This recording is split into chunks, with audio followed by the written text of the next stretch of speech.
We welcome you to Brooklyn, New York for the 2026 NEC Softball Championship. And it is Championship Saturday as the Wagner Seahawks soared through the winner's bracket and take on the CCSU Blue Devils. And we welcome you inside the LIU Softball Complex. Austin Rooney, joined by Craig D'Amico. And Craig, it's been a fun tournament. To win, Wagner only needs to win once, but CCSU needs to win twice. Yeah, it's been a tournament where no lead has been safe. Wagner with the pair of comeback victories, first against Central Connecticut 2 days ago, and then yesterday with a 7th inning come-from-behind victory against the host school LIU to get them here into this championship game. And then Central Connecticut had to stave off elimination twice yesterday, and they responded with a pair of shutout wins. So here we are, Wagner looking for their first ever championship, Central looking for their first since 2015. Yeah, and you mentioned the 2 wins from CCSU. How about Stella Gasper's 2 home runs in those pair of wins? Yeah, the freshman getting acclimated to the tournament scene pretty quickly. She had a homer in the regular season finale against Lemoyne, had a homer in both games yesterday. So she's up to 3 on the season. They've all come in the last week. Her last 5 games, she's hitting .438 with 3 home runs, 8 RBI. Not bad for the only Blue Devil infielder, not a first-team all-conference selection. And Sydney Trujillo has been outstanding in the 2 games through the winner's bracket, 5 for 7 in that cleanup spot. Yeah, she had the go-ahead RBI day 1 against Central Connecticut in that comeback. And then yesterday against LIU, 3 for 4, a double, a homer, 3 RBI. I talked to Coach Moore. He said that teams really have trouble getting her out. Yeah, I'd say so. They've had a really tough time here this weekend, and she could be a key for them here today. It's CCSU and Wagner in Game 1. Can the Seahawks claim the title after this?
A championship game, as that's a look at the CCSU Blue Devils, who are trying to stave off elimination, win today, and win the title in Game 2. This is an all-NEC lineup 1 through 7. Yeah, they're number 1 in pretty much every single offensive category, batting average, runs, home runs, RBI, all-stars up and down the lineup, Austin. And in the circle for Wagner to look at Samantha Lotus. She's getting the start in place of Zavala, who was actually the pitcher of the year. Came on in relief in both games for Wagner and pitched really quite well. Picked up the win in each of those 2 games. Yeah, that first game against Central, pitched 3 innings, gave up no hits, no runs, no walks, 3 strikeouts, was the winning pitcher. 9 up and 9 down in that game. First pitch lined foul by Ashlyn DeSaulniers. For DeSaulniers, it's her second year as the leadoff hitter for Central Connecticut. She covers a ton of ground on defense, but at the plate, she grinds out at-bats. She gives all that information about all the pitches she sees to the next hitter on the lineup. Your prototypical leadoff hitter. I like that she came out aggressive, swinging at the first pitch, trying to be that spark for Central, looking to pick up today right where they left off yesterday, outscoring their opponents 15-0. An 8-0 win over Lemoyne, and then a 7-0 win over LIU. Count now a ball and 2 strikes as DeSaulniers looked at the 1-1 offering. Line drive right to second. Gonzalez makes the catch, and there's 1 away. Samantha Lotus is having herself quite the weekend, and she's come out of the gate here today despite the early morning start. She's feeling it. The last couple pitches, she's nodded her head after that line out, big smile on her face. She's come ready to play and win a championship today. As you take a look at the Wagner defense, 3rd in the league at fielding percentage, 2nd fewest errors in the NEC behind only Central Connecticut. And it's Britton Buchanan who will do the catching for Samantha Lotus. As the first pitch to Vunak misses. Vunak, a top 10 hitter in the league in batting average. 1 hopper to second. Gonzalez to first. Couple of quick outs for Samantha Lotus. You know, both the pitchers here in this game, Lotus and then her opposite number, Strunk, we'll talk about for Central Connecticut, not big strikeout pitchers. Lotus has picked up some strikeouts as the season has gone along, but they're comfortable about letting the batters put balls in play, get ground outs, and get out quickly. And so far, that's how Lotus is operating in the circle.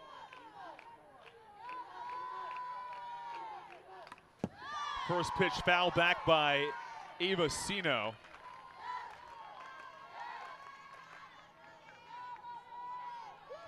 Sino, top 5 batting average in the NEC, the senior. Also led this team in doubles, led the conference in doubles.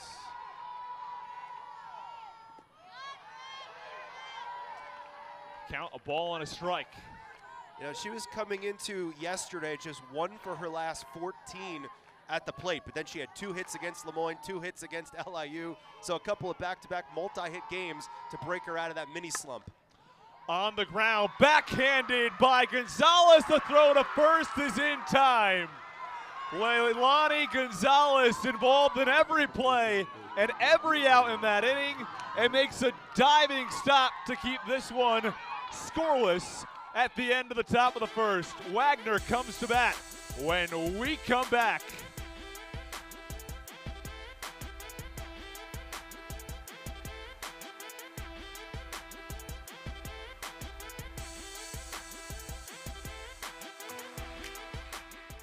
This is awesome, bro. This is what the Devils thrive in. Lily, say hi to the camera. The LIU Sharks are champions.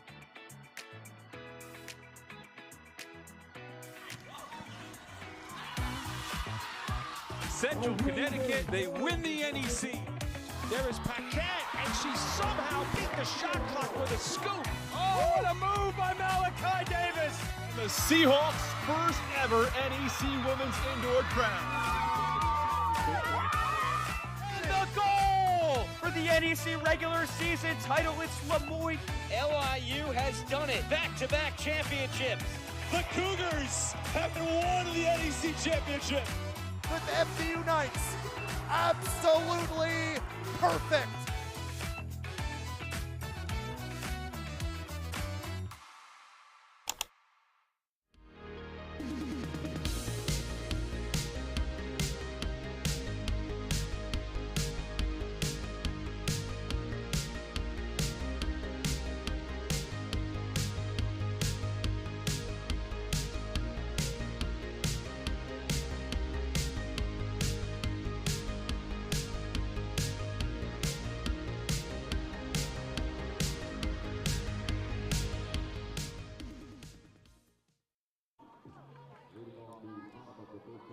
Bottom of the first, no score. That's the Wagner batting order. Talked about what Sydney Trujillo can do in the middle of that order, but there's a lot of pop 1 through 9. There is Morales, Giampolo, Rochelle in front of her, and then Janicki Gonzalez. Addie Day in right field. Coach Moore's been talking about it. We're going to ride the hot hand in right field. We've had a little bit of a platoon. They're going with Day here today. Buchanan behind the plate, and Araki, and then you have your starter in the circle for Central, Haley Strunk. Yeah, what a performance Strunk had in that second elimination game against LIU yesterday. The Central pitching staff did not allow a single run in the 2 elimination games at all yesterday. 1-0 pitch to Morales. Count a ball and a strike. Morales, a senior, a patient hitter, transfer from Providence, team captain. It's kind of imparted some of that wisdom from the higher program to Wagner and their dugout.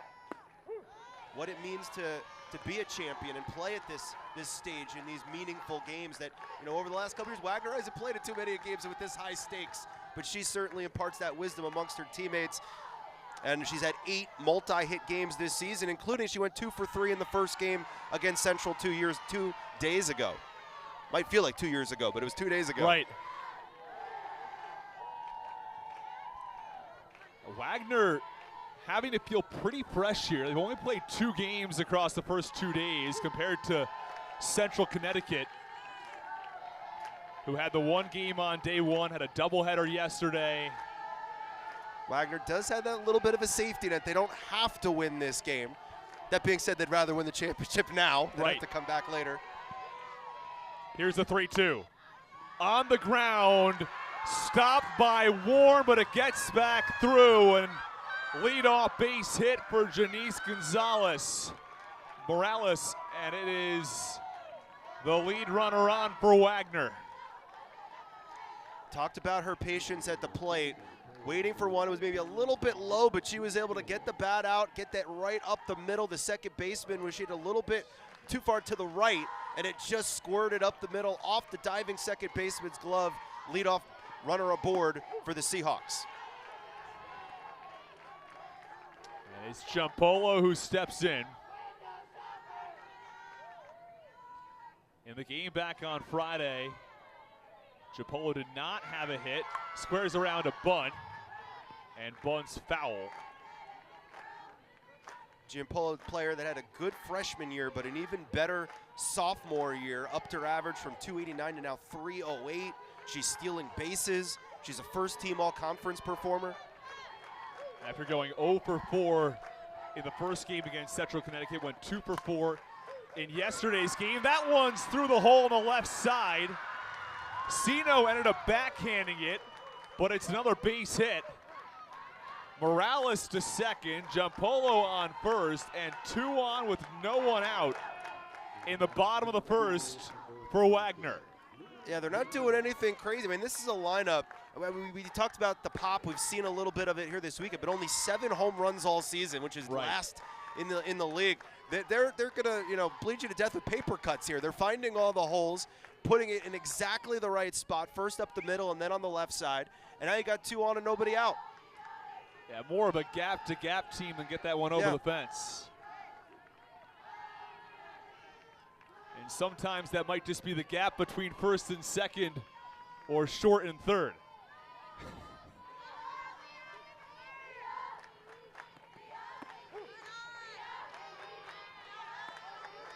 Called strike on Leah Rochelle. Very athletic player. She's a line drive hitter.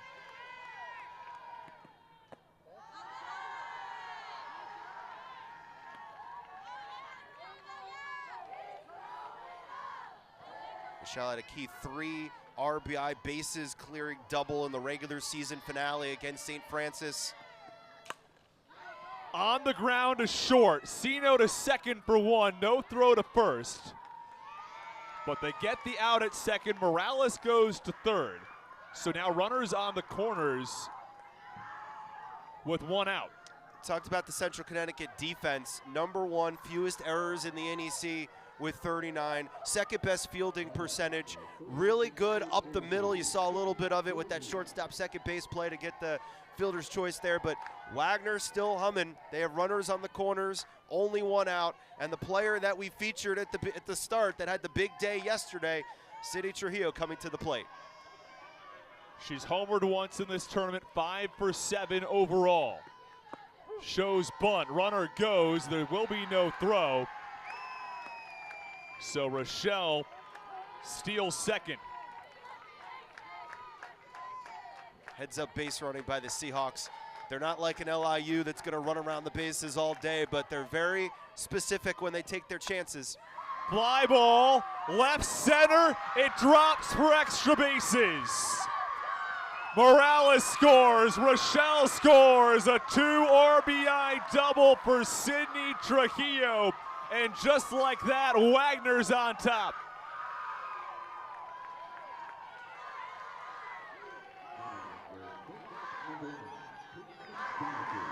Now 5 RBI in this tournament.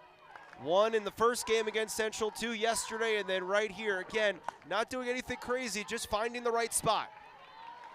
First pitch swinging from Janicki. It's popped up and caught by Strunk, who could certainly use that out right now.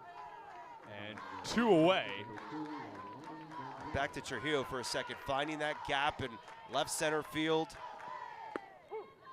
Extra bases, bringing in 2 runs. That's exactly the early spark that Wagner needs. A team that waking out of bed at an ungodly time in the morning to get over here to play for a championship, to get them that early lead.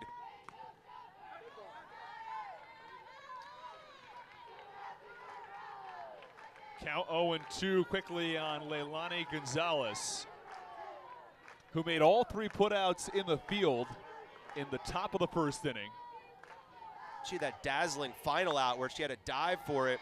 You know, Coach Moore was telling me that, you know, she has the arm and the range to be a shortstop, but at the moment they have a shortstop, so they're playing her at second base, and you saw some of the flash at the end of the top of the first inning. Oh, and comes inside and hits Gonzalez. I want to call your attention to something earlier in the inning when Leah Rochelle stole second base. And the very following pitch was the double from Trujillo. It's unclear as to whether Rochelle would have scored if she was on first base with that double. So the stolen base to put a little bit more pressure on Strunk ends up paying off. Ground ball over to short. The throw is to third for the final out. But not before CCSU scores 2 on this 2 RBI double from Sydney Trujillo. Wagner on top, 2-0 at the end of the first.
Hey fans, you can follow the NEC on all your favorite social networking sites. Get exclusive NEC content and interact on X, Instagram, TikTok, Facebook, and YouTube by heading over to @NEC Sports. Also, be sure to check out the NEC's official website at necsports.com, where you'll find all the latest news and notes from around the league. That's at NEC Sports.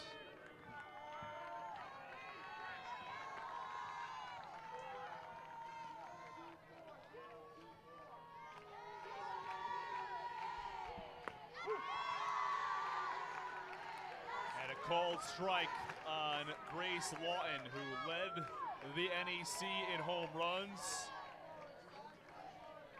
Went deep yesterday against Lemoyne.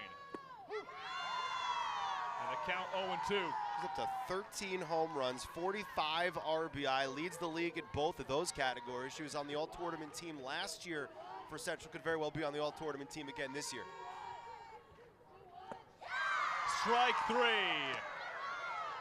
Lotus elevates and has retired the first four CCSU batters. First two pitches were on the outer half of the plate. Third pitch rising up and in, getting the batter to swing and miss. Big strikeout, the confidence boost and the momentum wave continues for Wagner.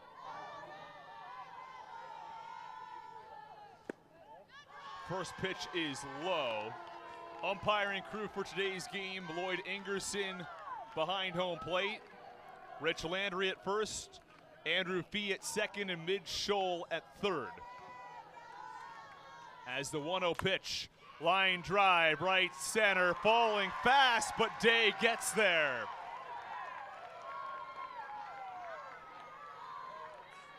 Well, it was a quick top of the first inning on the mound, on the circle for Lotus, and it could be an equally quick top of the second inning here. Hasn't thrown that many pitches, 2 quick outs. Seahawks soaring as you see Addie Day out there in right field.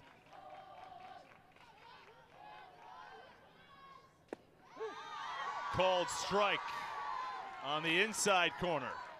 Just 13 pitches to retire the first 5 CCSU batters.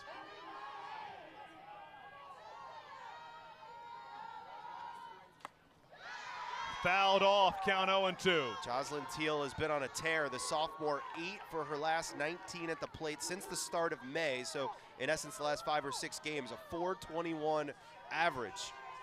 Looking to extend this second inning by giving Central their first base runner.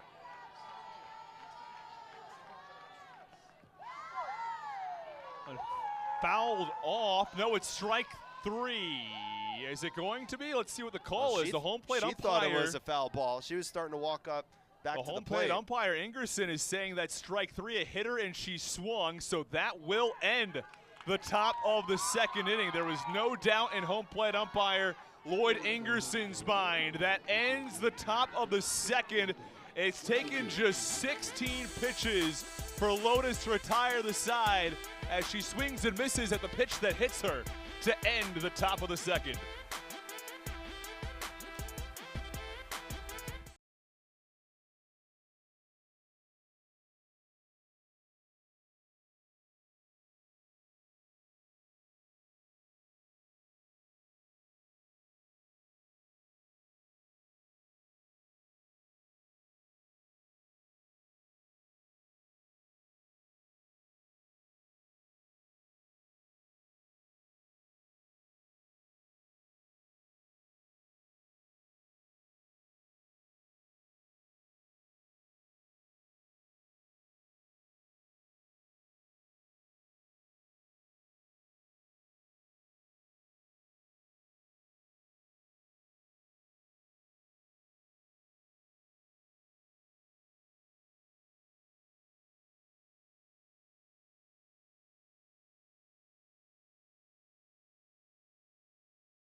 For information on how you can receive a discount at your next stay at any Choice Hotel property nationwide, simply visit the NEC's website at necsports.com and click on the Corporate Partners link to learn more. That's Choice Hotels.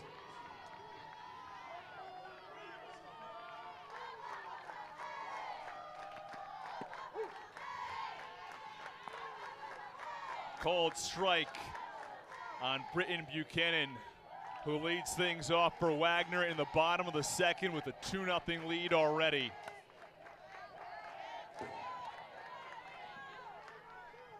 Had 2 big RBI in that game yesterday against LIU to help Wagner get here to this championship stage. 60 degrees Saturday morning, cloudy skies. Count a ball and 2 strikes. I'll tell you, actually, by the time the afternoon rolls in here in Brooklyn, because the buildings around us, 1 or 2 p.m. feels like it might as well be 6 or 7. It gets really quite chilly. This one popped up. The catcher, Vunak, right there to make the catch. And there's one away in the bottom of the second. Yeah, and again, we moved up the start time for today's game because of the threat of some weather later on this afternoon. But I tell you what, for Wagner, a team that has never been NEC champions in softball, that just 2 years ago had 8 wins for the entire season, you could have told them we're starting the game at 3 a.m. We would have been here. Thank goodness we're not starting at 3 a.m., but they're relishing this opportunity to play for a championship. They've been loose before the game, and that energy has carried them all the way here to right now in the bottom of the second.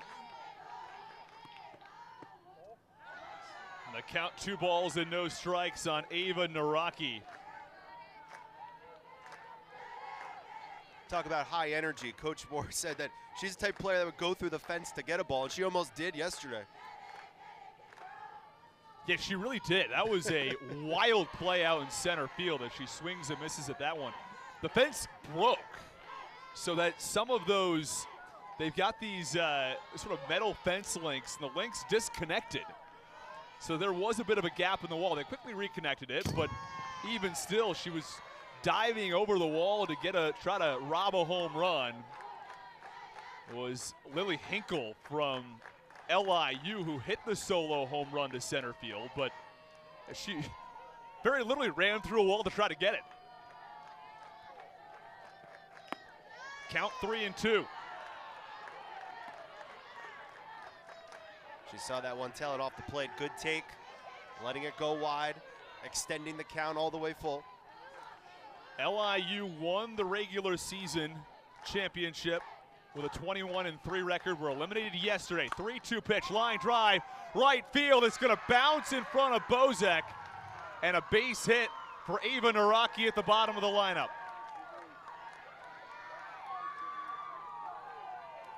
To your point, not that often that host schools aren't involved in the championship round. This is just the second time since 2016 that the #1 seed or the host school is not playing in the championship round. First time since 2023 when LIU played Merrimack in the final at St. Francis. CCSU was second with a 20-4 record. We talked about this a little earlier. First pitch strike to Janice Morales.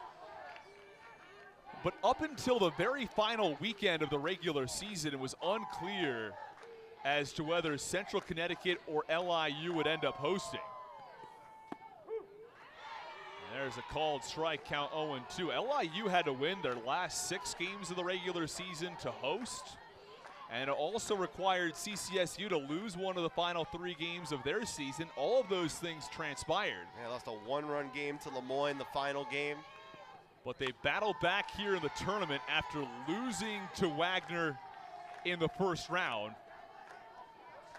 Beat Lemoyne and then beat LIU, and here we are in the championship game 1.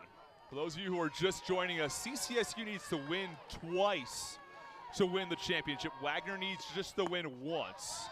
So an elimination game for CCSU, not for Wagner. The reason is that Wagner came through the winner's bracket while CCSU has come through the loser's bracket. Count a ball and 2 strikes on Morales.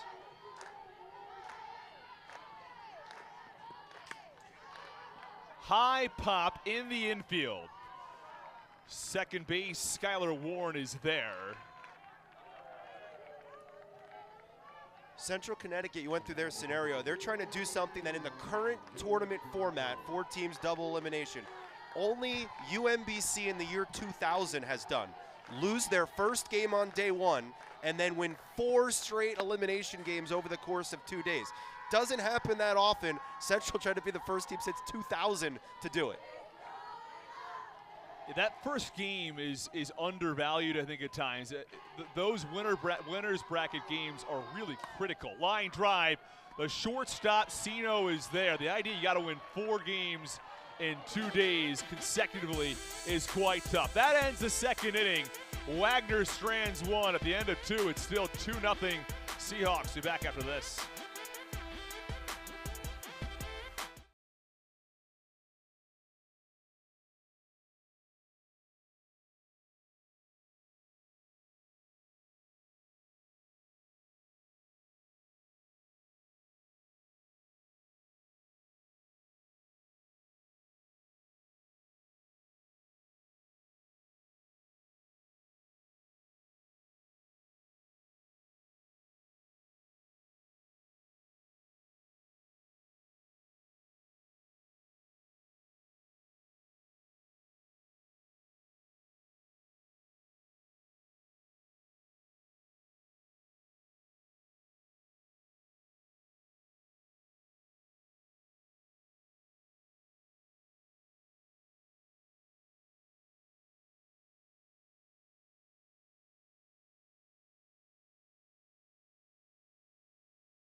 As part of its commitment to good sportsmanship, the NEC has maintained its partnership with Officially Human.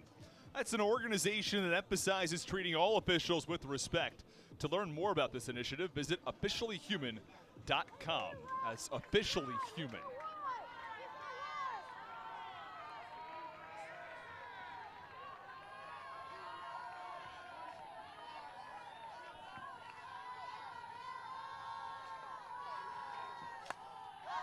First pitch popped up, and it deflects off the building, so does not count.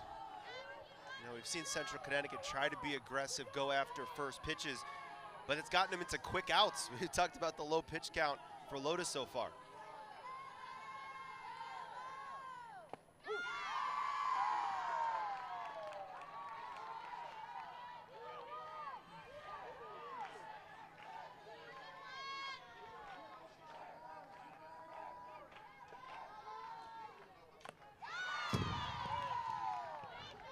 Some late rise movement, and Warren was just able to tap it foul behind the plate to the fence.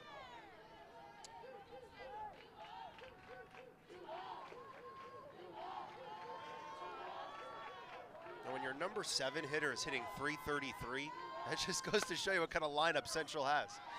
On the ground to third, throw to first from Trujillo in plenty of time. 7 up, 7 down. From Central Connecticut. Every one of those 7 players had all NEC honors. What a great job by Morales over at first base, taking a stab at it, reaching out, getting down, playing it on a hop. Tough play to dig that one out at first base. Brings up Sophia LaPiccolo.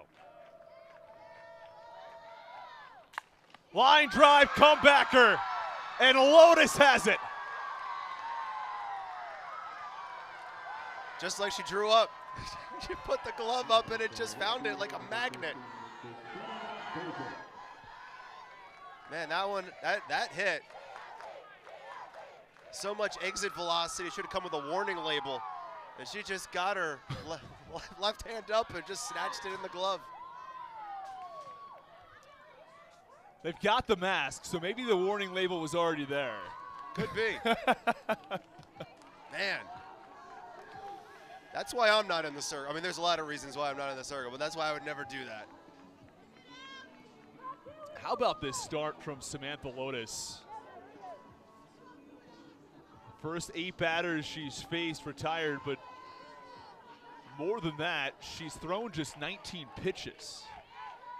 And you know, if it wasn't people like us reminding you that she's a freshman, nobody would know that she's a freshman. High pop-up, shallow right. That one will drop. It's the first hit of the day for CCSU, and it comes in the 9 spot from Christina Bozek.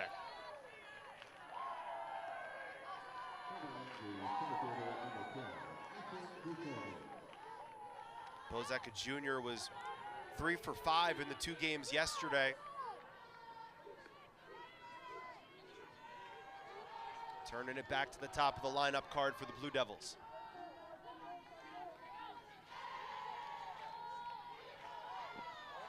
First pitch is low.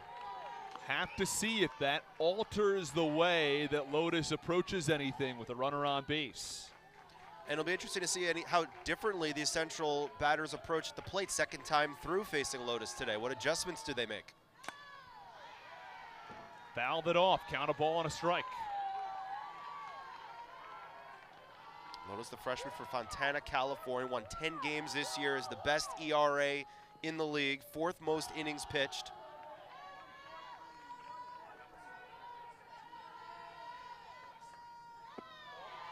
She's kind of being mentored by Carson Zavala, who was the pitcher of the year in the NEC this year, almost like a big sister, little sister type dynamic. Carson has kind of talked about it as well, how much she's kind of enjoyed that role and has enjoyed the success that Samantha's had here in year 1. Zavala got the start in the first 2 games Wagner played. Count 3-1 now. And those 2 pitchers complement each other so well, not just the whole lefty-righty dynamic, but the opposite type pitches that they throw as well, the different looks that they give you. Zavala pitched 4 innings against Central Connecticut. 3-1 pitch is popped up. Trujillo there.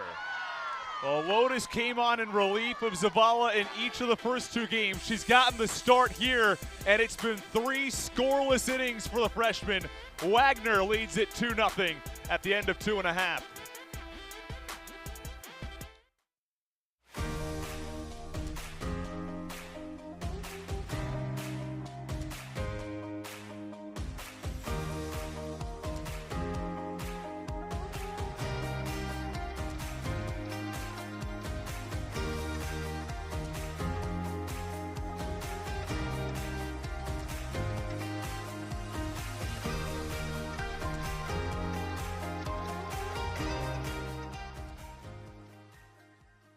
Central Connecticut State University, ranked a best college by Princeton Review, Forbes, U.S. News & World Report, and the Carnegie Foundation. Come explore and innovate within the dynamic realm of artificial intelligence and cybersecurity. Get the hands-on experience you need at our Community Health Education Clinic. It's all at Central. Apply today. Visit us at ccsu.edu/apply. Sports fans, we cheer on our favorite teams at fields, gyms, arenas, and stadiums. But have you ever wondered what it's like to be a referee? Verbal abuse from fans, parents, and coaches is the #1 reason why many referees are walking away. And they're not being replaced quickly enough by new ones. So put yourself in the official shoes, act with respect, and be officially human.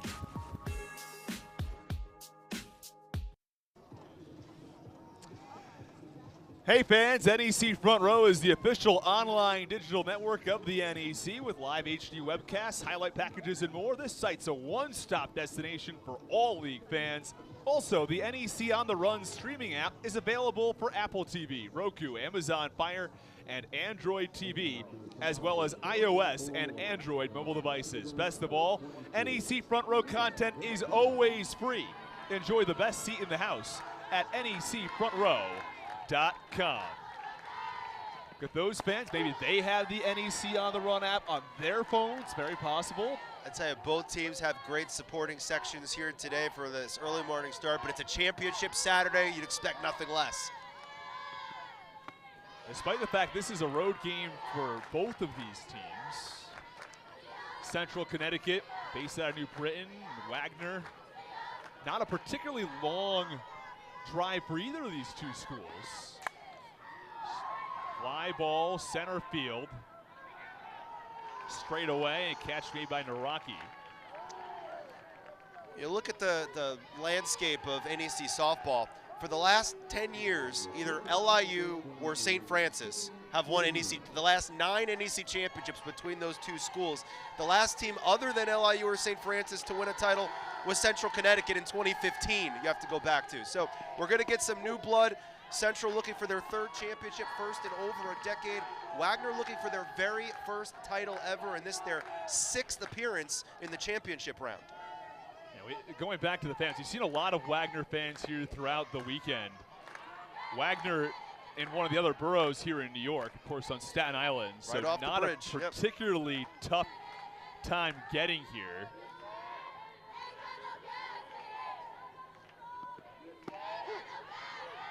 And now a ball and 2 strikes on Sydney Trujillo.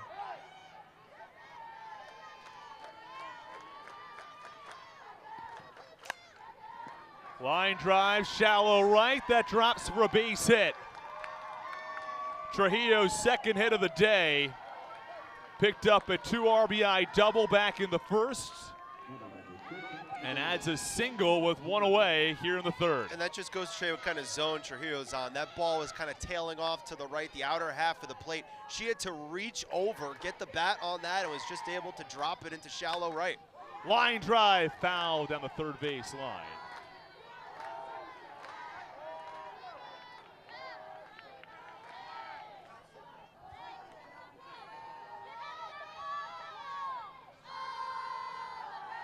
Janicki, a player that is a senior, player that kind of gets hard on herself a little bit, but she's been hot over the last 2 weeks. Line drive to right, Bozek there. Trujillo forced back to the bag with 2 away now. They've been batting right around 300 with about 4 RBI over the last 2 weeks or so. Line that one right to the right fielder though. Brings up Leilani Gonzalez, who reached on a hit-by-pitch her first time up. Strunk ran into some real trouble back in the 1st inning. It was back-to-back singles, a fielder's choice, and then the 2 RBI double. One gets away from Vunek momentarily, but since then, found a way to settle down for the most part. Worked around a 1-out base hit in the 2nd. And now 2 outs with a runner on first here in the 3rd. Fly ball, left field, this one rather deep. Reaching up, LaPiccolo makes the grab. Steals at least extra bases from Leilani Gonzalez. And that ends the inning. Could that be a major moment in this championship game at the end of 3? This one is still 2-0 thanks to LaPiccolo's left field snag.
Become an NEC corporate partner today and elevate your brand while reaching NEC students, fans, and alumni. Simply visit the NEC's website at necsports.com and click on the Corporate Partners tab to learn more.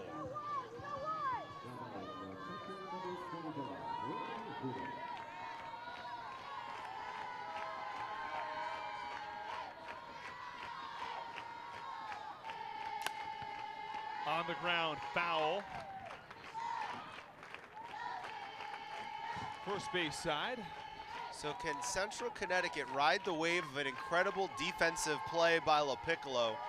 We saw the entire team go out there to left field to kind of mob her after making that home run saving grab over at the wall. Can they now spark themselves at the plate and finally figure out Lotus?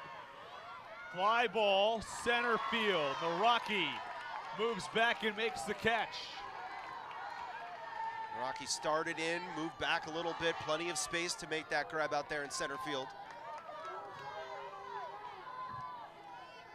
So far, one hit for CCSU that came back in the third inning from the 9-hitter Christina Bozek.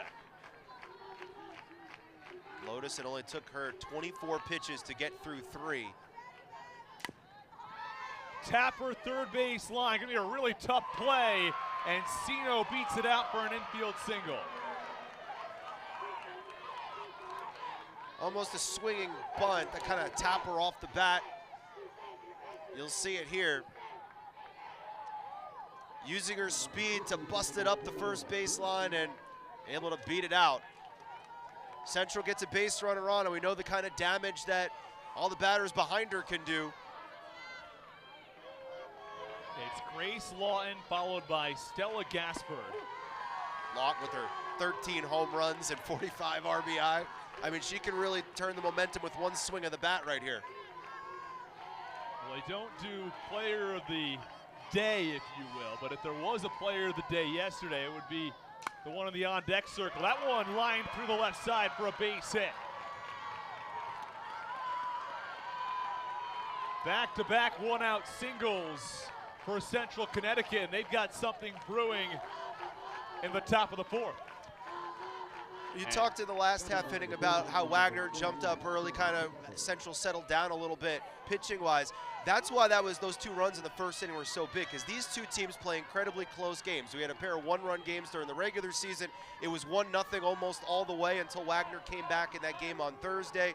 So you have to take advantage of the opportunities when you have it. Central has to take advantage of this opportunity here. 2 on, 1 out. You don't know when your next best chance is going to be, or if there's going to be a next best chance. Looks like there may be a change coming.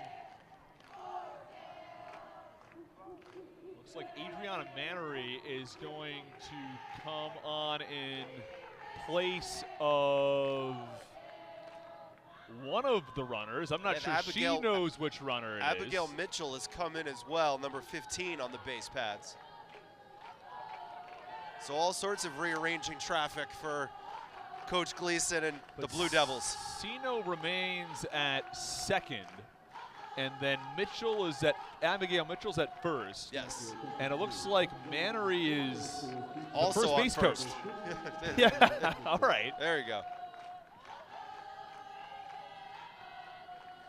Either way, it will be Stella Gasper who comes to the plate. As I was mentioning moments ago, if there was a player of the day on day 2, she would have won it. A pair of home runs, one against Lemoyne in the first game, and then the second one against LIU in that second game. First time up, she flied out to right. Comes up with 1 out and 2 on here in the fourth. And how about Lotus? She knows that Central's been aggressive swinging at first pitches, so after that chat with Coach Moore coming out, she goes first pitch right down the middle. That one outside, throw it out at first, and it chases Mitchell back to the bag. Buchanan, such a rock for Wagner behind the plate. Not many teams dare to steal on her. Ball and a strike on Gasper.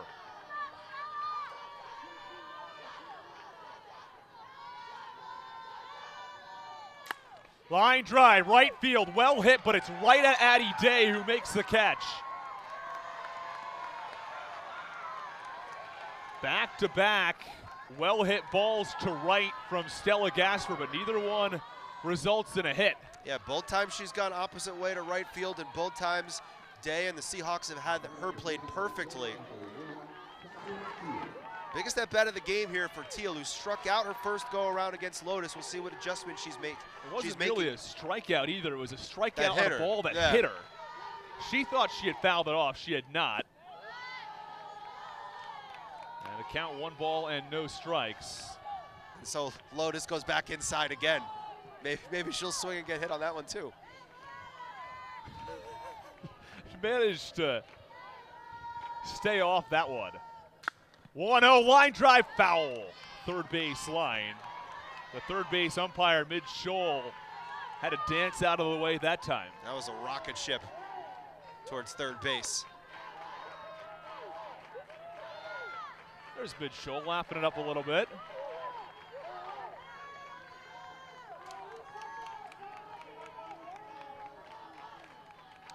Two on, 2 out, and a 2-0 lead for Wagner.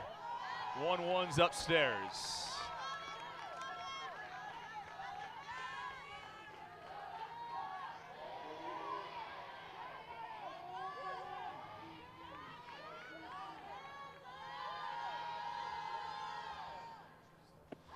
Way ahead of that pitch on the off speed. And the count even at 2-2. So impressed with Lotus. Again, toughest spot she's been in all day. Calm, cool, collected, taking her time, and changing speeds. 2-2, high pop-up in foul territory. Is it gonna get out of play? It does. Ball's moving on both sides of the plate, high, low, off speed. The confidence that she has at this stage has been incredible.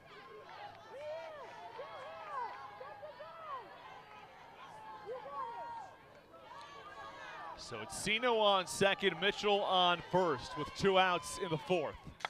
High fly ball, left field deep, sends Rochelle back, she leaps, that ball is gone!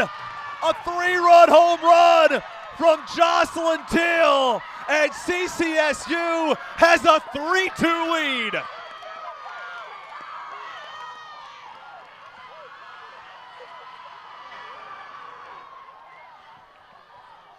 Yeah, that home run was sponsored by absolutely no doubt. A deep drive to left field. The left fielder gave it a chance, thought maybe she could pull some magic in by robbing one like Central did in the last half inning. Not to be, and for Teal, not so much a home run threat, only her 3rd home run of the season, but it comes at the absolute perfect time to pull the Blue Devils in front. Wow. What a change in momentum on one pitch, right when it seemed as though Lotus had been dealing the entire day. The first 3 innings were nearly spotless. Looked like she might have a chance to work out of this jam in the 4th inning with 2 on and 2 out. And here's a look at that home run, nearly robbed. Yeah, Rochelle out there by Leah Rochelle. Left field, ooh. Just out of the reach of her glove. Thought for a moment she might have tipped it back into play. She had not. Got over the wall. If only her wingspan was about another 2 or 3 inches. It's tough with the fence Look, here to rob the home run. She's showing her teammates there what she was doing, reaching over the wall. She's acting it out.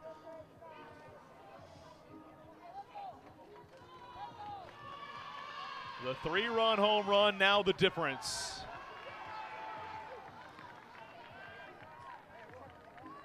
With a 3-2 CCSU lead.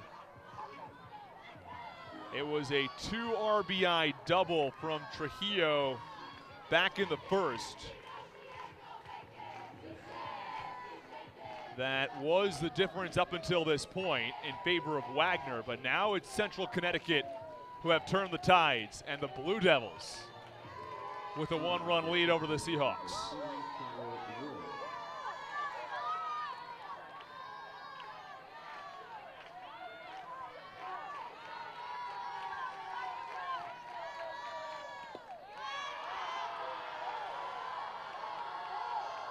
Count 1-0 on Skylar Warren, the sixth batter to come to the plate in the fourth. It's going to be really interesting to see how Lotus responds and deals with the adversity of having allowed a 3-run home run. 1-1.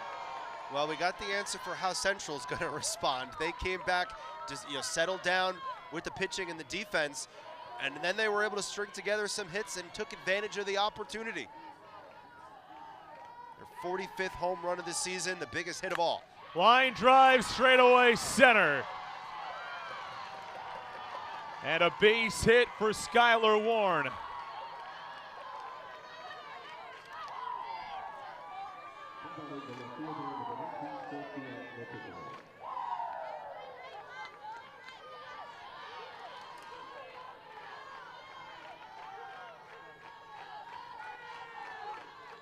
And as LaPiccolo comes to the plate here, just think how this game might have been different if she did not rob that home run in the last half inning. Wagner gets more runs, they add on to their lead. Instead.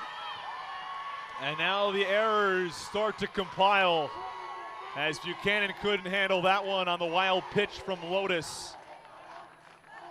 And just to finish the thought, instead, they get the out thanks to LaPiccolo's great defensive play, and that helps spark them on the offensive side.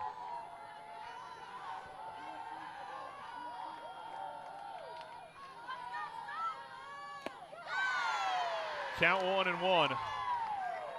And this lineup is so deep for Central Connecticut. We mentioned this a few times already, but 1 through 7 in the order are all have all NEC mentions, either all NEC first team or NEC second team. As the count 2-1, only the 8 and 9 hitters, LaPiccolo and Bozek, do not have those all NEC honors, and Bozek had a base hit her first time up. And we've seen what LaPiccolo can do in the field. Fly ball right field. Day playable, and she makes the catch for the final out of the fourth inning. But CCSU has turned this game on its head with a 3-run shot from Jocelyn Teal. The Blue Devils have a 3-2 lead at the end of 3.5.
To the bottom of the fourth inning, and Wagner now have their work cut out for them.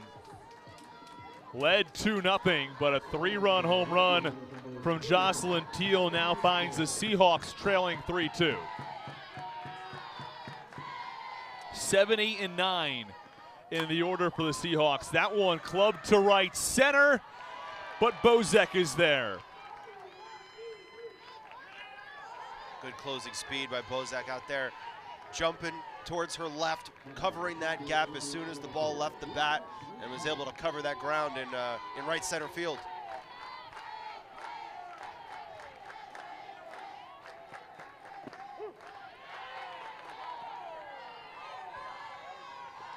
This is a Wagner team that in both of their wins here this week, they've been of the come-from-behind variety. They trailed Central 1-0 for the majority of the game on Thursday, and then yesterday we're trailing going into that last inning and had took advantage of the LIU miscue.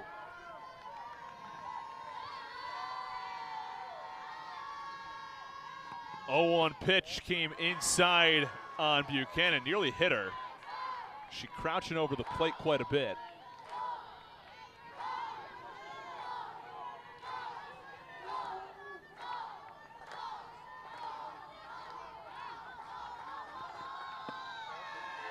Three and one on Buchanan. For those of you just joining us,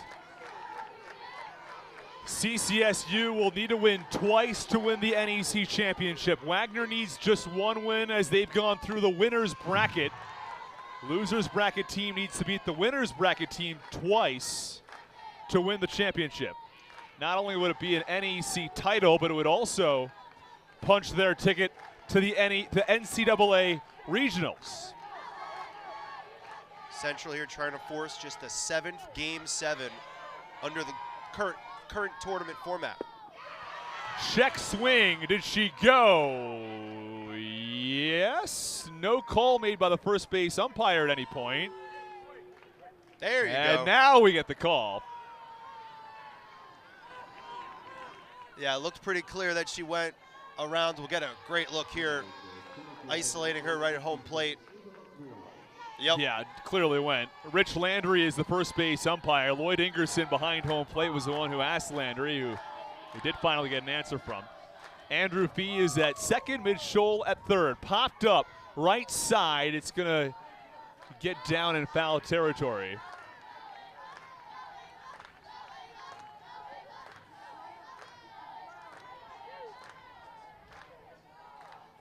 Yesterday, we saw the pitchers really trying to paint the outside corner time and time and time again.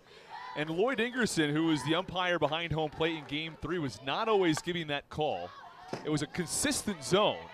Just that outside area that may have been an inch or two off the plate that some umpires will call. He was not giving that call. And so far today, we haven't seen pitchers go to the outside edge quite as much. Absolutely, and I was just about to say, Strunk has been trying to hit the spot inside, up and in. 0-2, foul tip. And Naraki stays alive.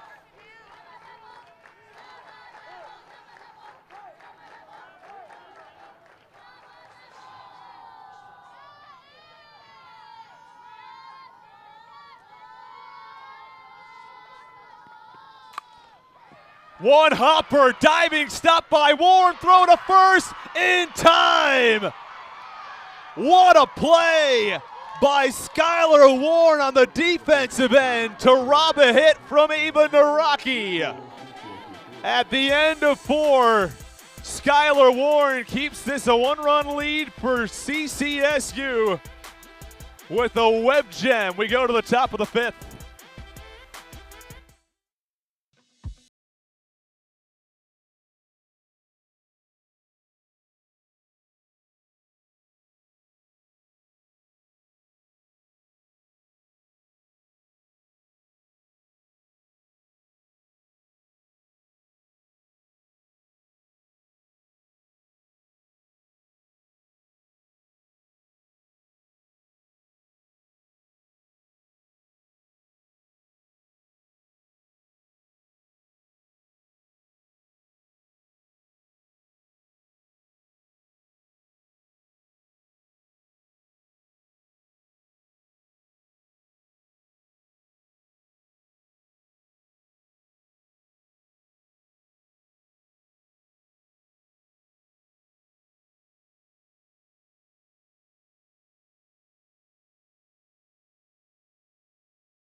9-1-2 due up for CCSU against Samantha Lotus, who was outstanding in her first 3 innings. Allowed a 3-run home run in the 4th, though, and that's why her stat line, 4 innings, 3 runs on 5 hits. It was a 13-pitch inning. She didn't throw that many pitches, but Central got ahead. They got on board. They got runs in, and they did damage. 3 runs home in that 4th inning on 4 hits. Wave and a miss, count 0-2. There you see Carson Zavala, the pitcher of the year, warming up in the bullpen for the Seahawks. I'd imagine that's for a Game 2 start as opposed to a relief appearance here, though either one could frankly be the answer. Well, Game 2, if there is a Game 2 today, which would be Game 7 of the tournament, it's a half hour immediately following the end of this game. So you might as well get your bullpen tosses in now while this game's still in progress. Right. There's not much time in between. I guess the alternative would be if Wagner probably takes the lead. Strike 3, big swing and a miss from Bozek. Took something off that one. It was low in the zone. Got the batter out in front. Big strikeout. To Lotus's credit, she's retired the leadoff hitter in now all 5 innings so far. Back to the top of the lineup. And that's that outside pitch that does not get the call from our home plate umpire, Lloyd Ingerson.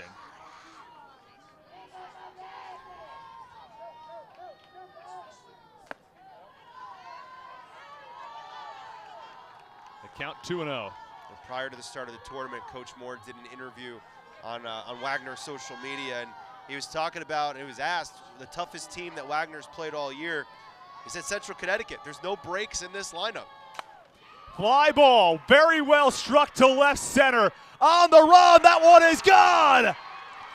Home run to Salners. And it's a 4-2 lead for the Blue Devils.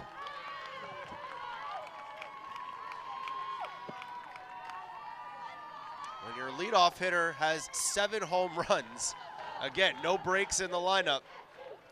Right down the middle of the plate, good swing on it. Drove it to deep left center, and now the Blue Devils extend their advantage, a 2-run lead. And, well, it looks as though Leah Rochelle, who I believe also made an effort on that play. Well, it's Rochelle and Naraki out there. Rochelle is in left, and I believe she also made a play on that ball. Both she and Naraki were chasing after it. Yeah, they try to be Spider-Man and climb up that wall, but that doesn't really feel good when you collide with it. It doesn't matter what the material's made out of. We'll get another look here. Wow. May have gotten a hand caught in the middle there when Naraki was charging in. It didn't look like Rochelle made contact with the wall. It looked like she may have made contact with her teammate as Naraki was flying in. May have gotten her hand caught underneath. Yeah, and it looks hand and maybe her side as well. Yeah. Looks like her side there with the jersey. There could be a hole in the jersey because it got caught in the metal.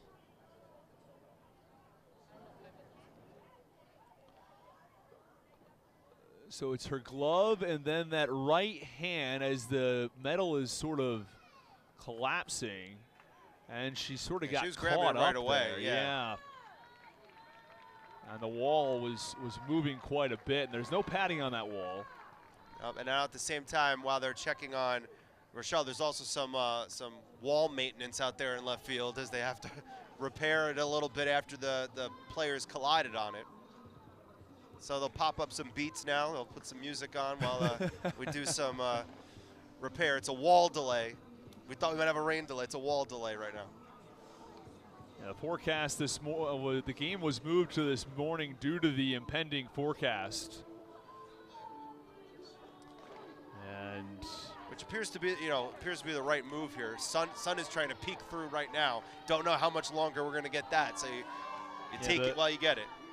The forecast has changed considerably in the last 12 hours. It's supposed to start raining around 10 a.m. this morning. 9-10 a.m. when the game was supposed to start with a bit of a drizzle, and that's been pushed to 1 or 2.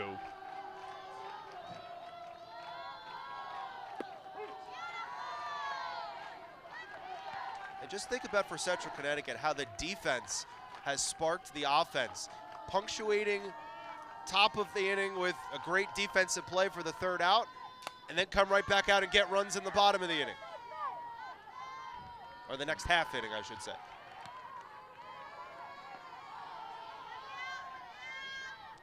Count 0-2 on Reagan Vunak. Samantha Lotus trying to get this one back on track. Fly ball to left. Rochelle is there, and there are 2 away in the top of the 5th.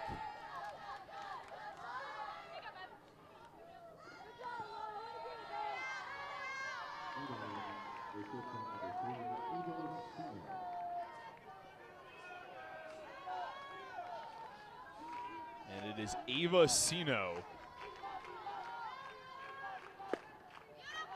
Wow, that one looked awfully good, but called ball 1. Maybe a little low and away, but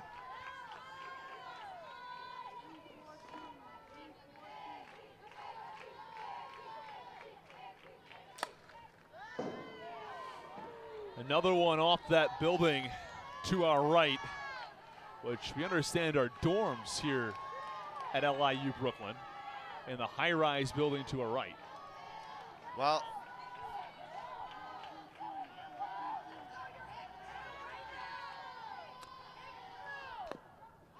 Tapper in front of home plate.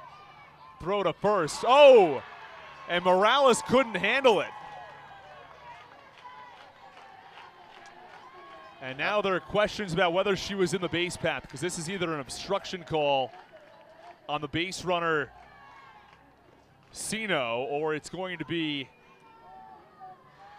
a likely error on Morales. Let's see what the call is going to be. It was a tough ball to field for Buchanan. It was still spinning, almost going on a circle while it was still on the ground. She had to pick that up, barehand it, get it quickly over to first base. So a tough play. We'll see what the umpires rule here. It's an out. Sino called out on a running lane violation, and that will end the top of the 5th. So CCSU adds on a run with a solo shot from DeSaulniers at the end of the top of the 5th. It's 4-2 Central Connecticut.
So look at Haley Strunk's line so far. 4 innings, 2 runs, both of them coming in the first inning as part of a 2 RBI double. 4 innings across just 48 pitches as we go to the 5th. And it's the top of the order with Janice Morales. For Strunk in both of her games this year in the regular season against Wagner, pitched 7 innings, gave up 7 hits and 4 hits respectively, only 1 run in the 2 starts combined, earning a pair of wins. She's been very successful against this Seahawks lineup, and that's been the case here today despite the 2 runs given up in the first. Retired 8 of the last 9 batters from the Seahawks.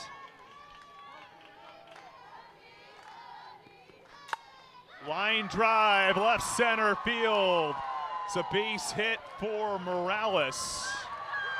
Her second hit of the day. And maybe Wagner has something brewing here in the bottom of the 5th.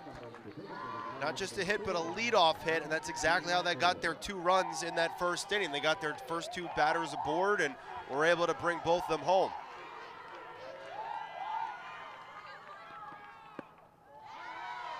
And that pitch is away. Jim Polo, a first-team all-conference selection, a 300 hitter with 16 RBI. As we're going to get a conference in the circle. Vunak going to come out and chat with her pitcher, Strunk.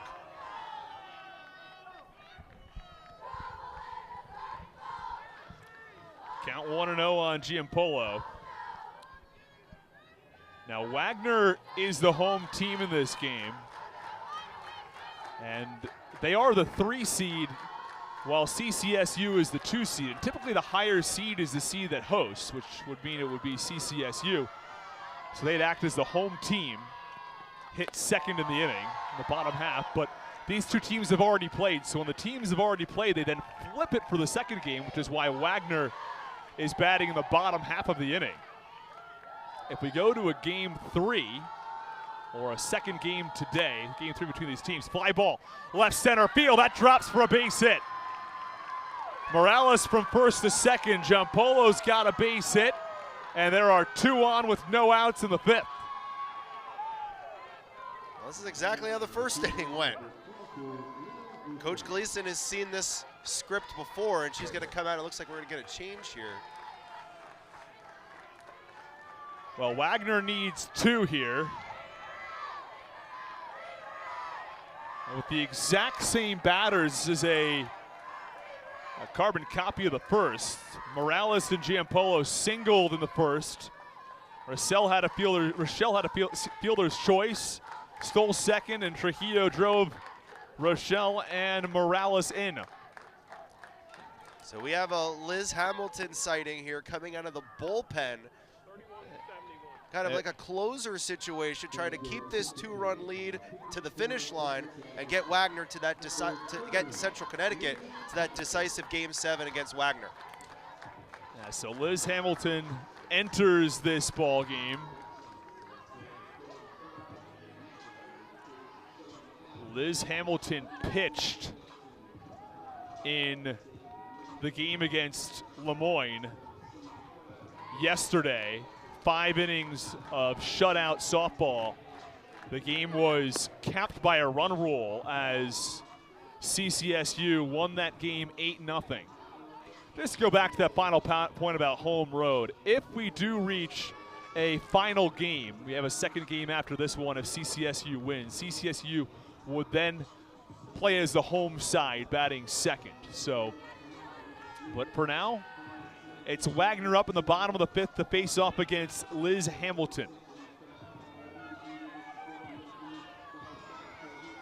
Hamilton tasked to get the final 9 outs here, provided that Central doesn't blow this one open and win it on a run rule. 9 defensive outs to go.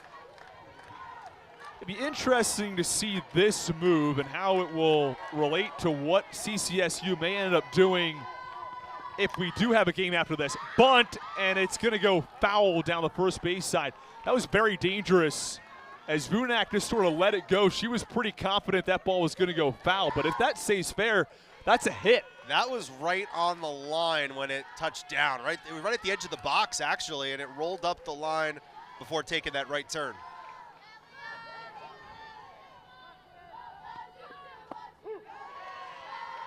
Count 0-2 on Rochelle. Hamilton working both sides of the plate here.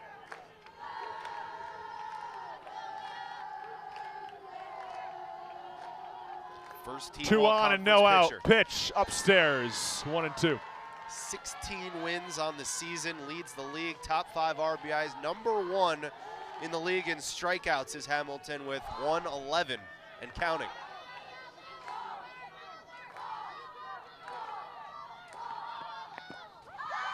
Comes inside to the hitters and a foul ball at hitter. And the bases are loaded with nobody out.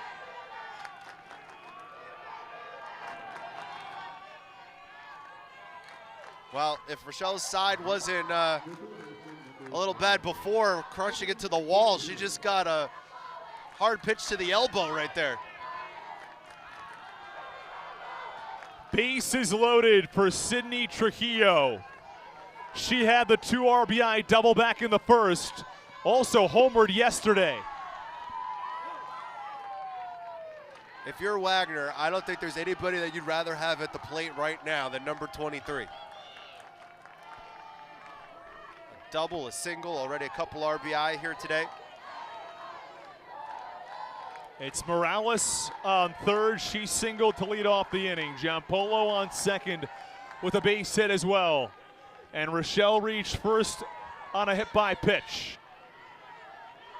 Still no one out. Liz Hamilton replaced Haley Strunk, the starter.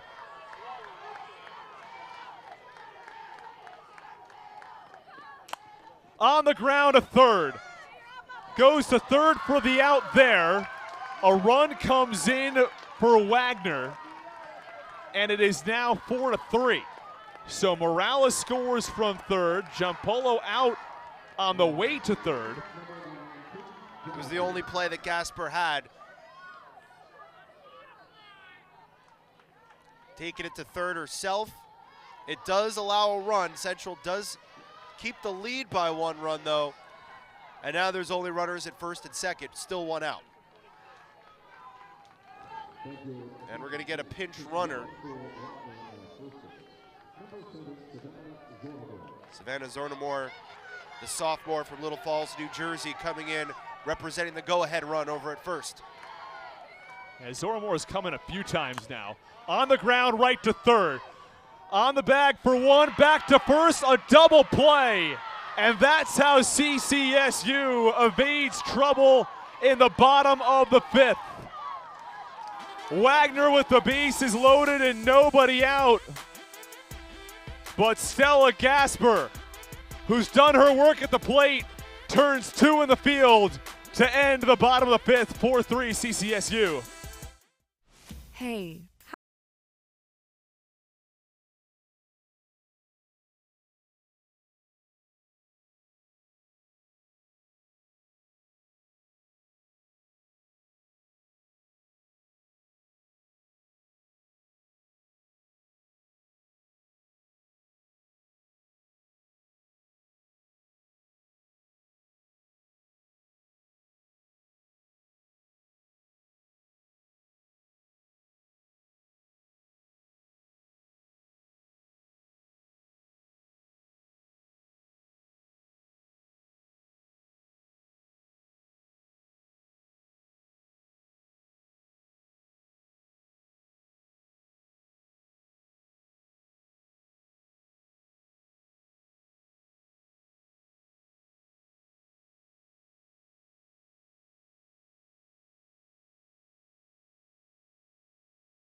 Central Connecticut's lead cut to 1, 4-3 in the top of the 6th.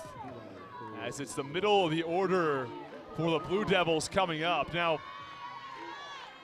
CCSU really found a way to evade more than, to get out of that inning more or less unscathed after allowing just 1 run with the bases loaded and nobody out. Think of how they've ended the last 3 innings. LaPiccolo, the catch the wall, Robin the home run. Warren, the diving play at second base, and then a double play to end what was a bases loaded, nobody out threat. Wow, yeah, and it's been sparking the offense, and it may have just sparked Grace Lawton there as she singles to left to start the 6th for CCSU. The defense sparking the offense, and in the last inning it was DeSaulniers with the home run, and right now that extra home run that they tacked on is the difference. Line drive off the glove of Trujillo. It's a fair ball. Just from first to second from Lawton. Meanwhile, Gasper aboard. So 2 on and no out for Central Connecticut. That ball was a missile to third. Scorched right to the hot corner.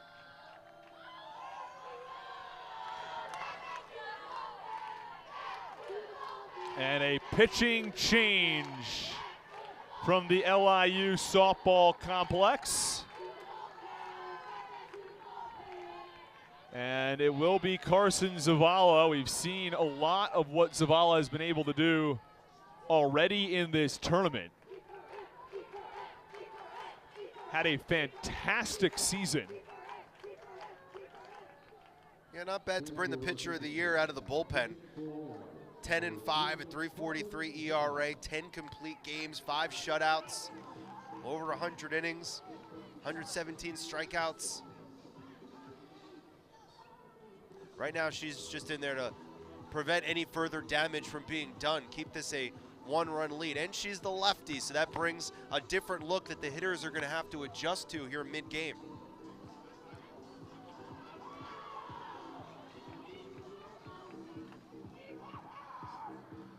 She's a junior. She's had to go navigate her way in her career so far through some rough waters. We mentioned her freshman year, the team was 8-30.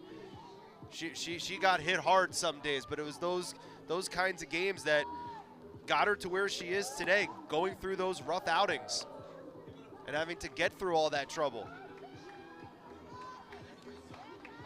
Now here she is better for it, and on top of it, she has another star pitcher that you can lean on with Lotus. We talked about the older sister, younger sister dynamic that those two have had all year.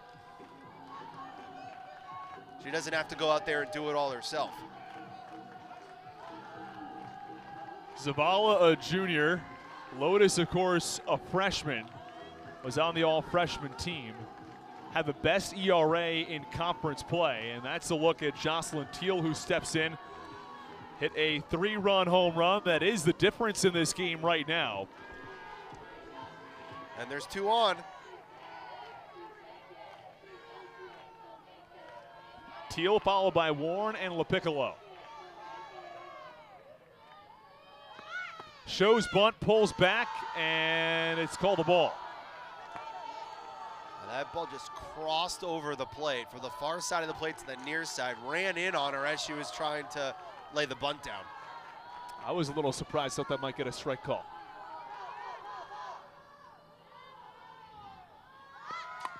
The bunt does get down now, and it's going to go foul. Took a while to develop, but enough spin on that one to go left of the foul line up the third base side.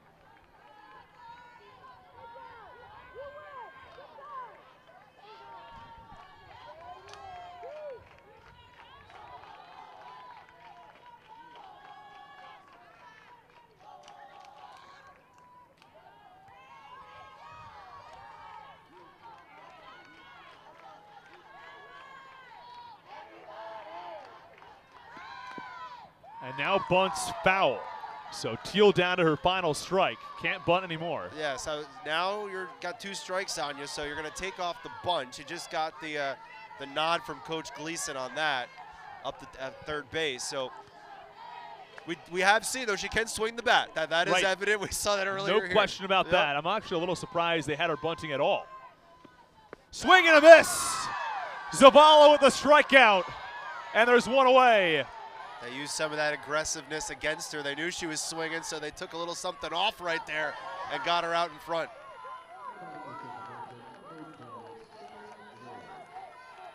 So Teal struck out twice today, but a pretty big hit right in the middle, sandwiching those two strikeouts.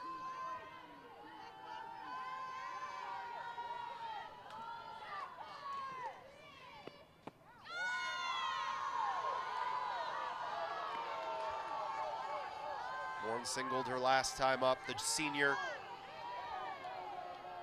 First team all-conference selection, not the flashiest player, but she can get the job done. And it comes inside and hits Skylar Warren. So the bases are now loaded with one out. And CCSU with an opportunity to blow this game open in the top of the 6th. And it's Sophia LaPiccolo.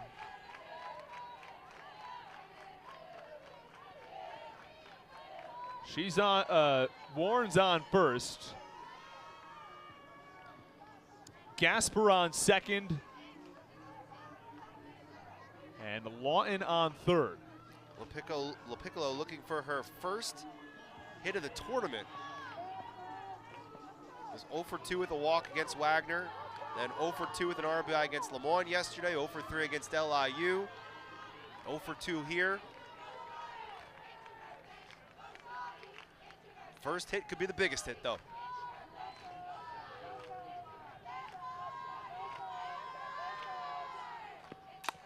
On the ground, right back to the circle. Zavala home for one, back to first. A double play. 1, 2, 3, double play as Zavala fields her position and works around trouble. It's still just a one-run game as Zavala saves at least one on the double play. We go to the bottom of the 6th. Central Connecticut State University, ranked a best college by Princeton Review, Forbes, U.S. News and World Report, and the Carnegie Foundation. Come explore and innovate within the dynamic realm of artificial intelligence and cybersecurity. Get the hands-on experience you need at our community health education clinic. It's all at Central. Apply today. Visit us at ccsu.edu/apply.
Leilani Gonzalez will come to the plate in the bottom of the 6th as Wagner trails by just one, courtesy of an outstanding defensive play by Carson Zavala with the bases loaded.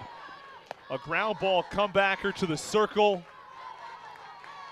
Throws to home for the lead out and then to first for a 1-2-3 double play to end the bottom of, or the top of the 6th inning. And a tip of the cap to Buchanan as well from behind the plate. We mentioned earlier, not many teams attempt to steal on her because she has a cannon and can throw out base runners. That throw to first was just as big as that tap back to the circle, getting the out at home plate. Called strike on Gonzalez. Could tell the Wagner dugout didn't like the call. There were some oohs and ahs after the called strike.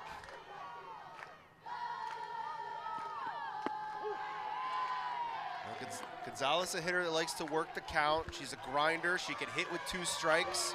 Upped her average from 203 last year to 313 here this season.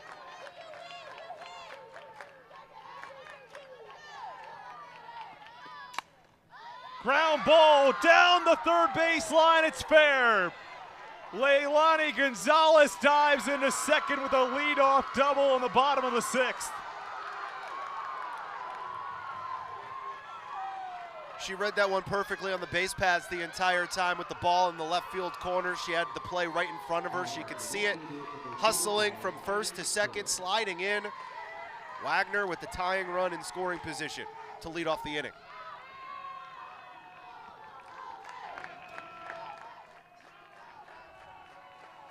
Let's take one more look. That one well struck down the third base line. Gasper had a play on it, just missed it.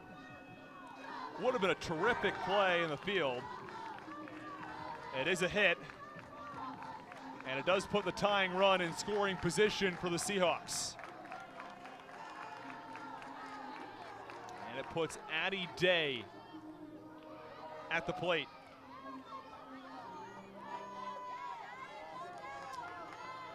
Grounded into a fielder's choice in the first and flied out to right in the 4th. Now, do you try to just move the base runner over to third here? Well, they had her swinging all the way. Fouled off.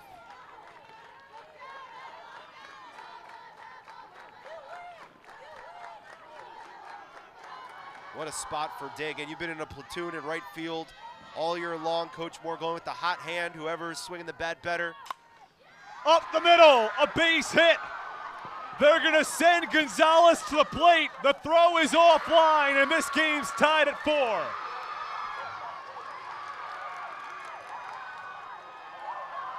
And going with the hot hand definitely pays off.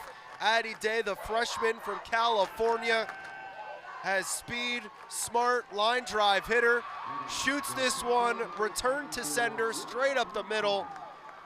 The throw is up the line at first base, allowing the tying run to score, and Day was able to take an extra base on top of it. Came way inside, gets away from the catcher Bunak, called a pass ball, and meanwhile, Addie Day is now on third base with nobody out. Count 1-0 with Britton Buchanan at the plate.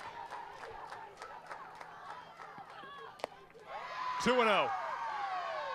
Buchanan had the game-winning RBI in the regular season finale, breaking a 4-4 tie in that game against St. Francis to help get Wagner here to the tournament.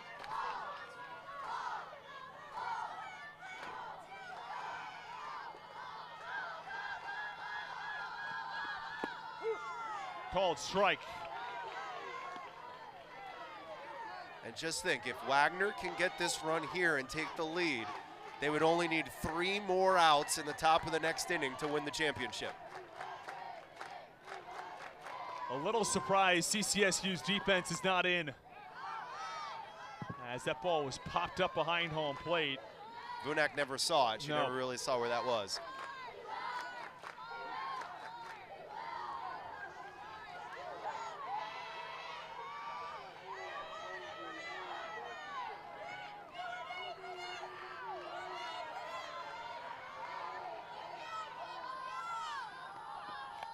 Two-twos foul back. Well, this is quite a battle here in a clutch moment. Buchanan with the cannon to first base to finish the double play in the last half inning. Now the chance to give Wagner the lead, maybe a championship winning run here in the bottom of the 6th. Check swing, did she go? No. She was pretty confident with that. Didn't really budge from the batter's box.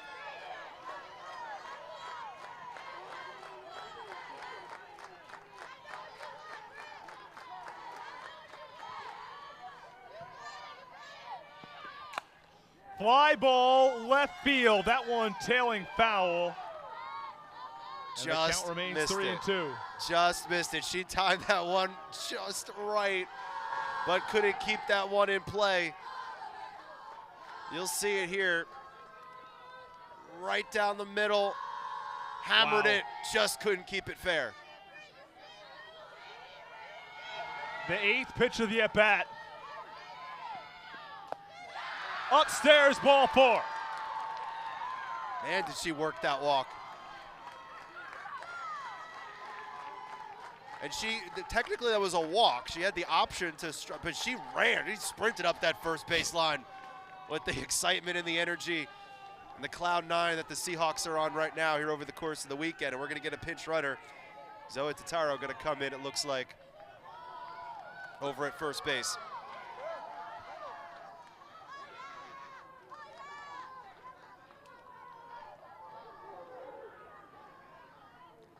By the way, that's the first walk given up by any of the pitchers, any of the 4 pitchers in the game here today. Runners on the corners and nobody out.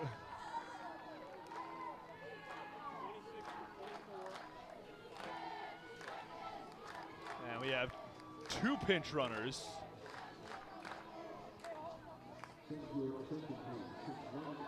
We're going to get a pinch hitter as well. Taylor Reynolds, number 5, has a bat right now. This is Naraki's spot. And Taylor Reynolds, sophomore from Fountain Valley, California, 202 hitter, no homers, 10 RBI, is 0 for 3 here in this tournament. She was 0 for 2 against Central 2 days ago, 0 for 1 against LIU yesterday.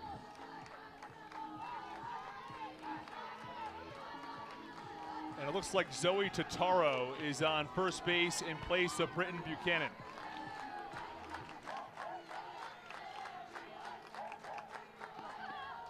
Shows bunt, pulls back, runner goes.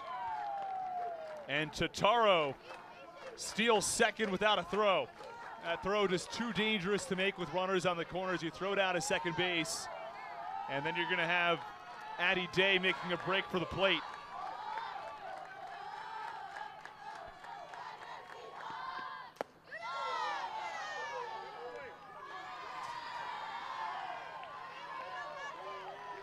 Reynolds, good patience. Missed by a hair.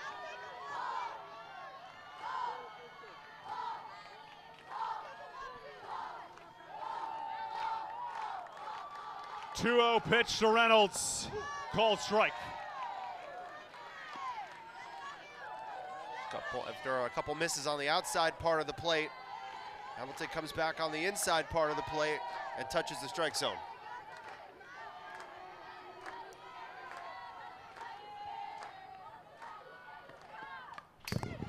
Fouled directly back. And the count 2-2 now on Reynolds.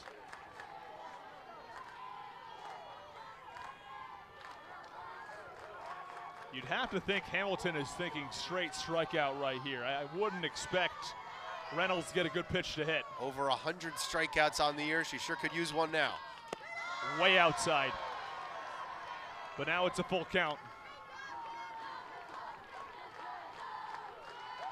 Couple of great at-bats here for Wagner. First for Buchanan, and now for Reynolds. Totaro on second, Days on third. The pitch, popped it up. Warren is under it, she makes the catch, and there's one out. No sure things on a pop fly. We've seen that yesterday with LIU. There's no such thing as an easy out here. So had to watch that one all the way through till it landed safely in the glove. It is nice for the players this morning that the shadows are not playing a big role. In the early afternoon when it is sunny out, those shadows make a big difference. And it's brutal trying to watch it from home. I'll be honest with you, with those shadows.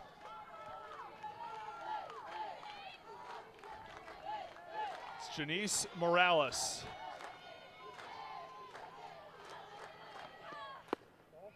Count 2-0 on the lefty. Morales will be followed by Giampolo.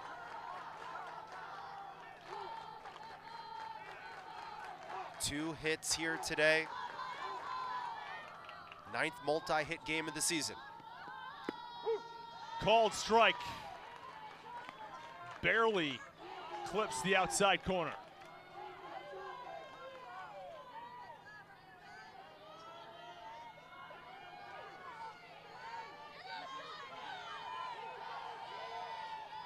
Infielders in at the corners. Ground ball through the hole on the right side. It's a base hit.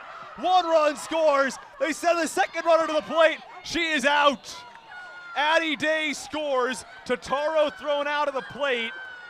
And meanwhile, Morales reaches first. So now there are 2 outs, but Wagner with the all-important go-ahead run.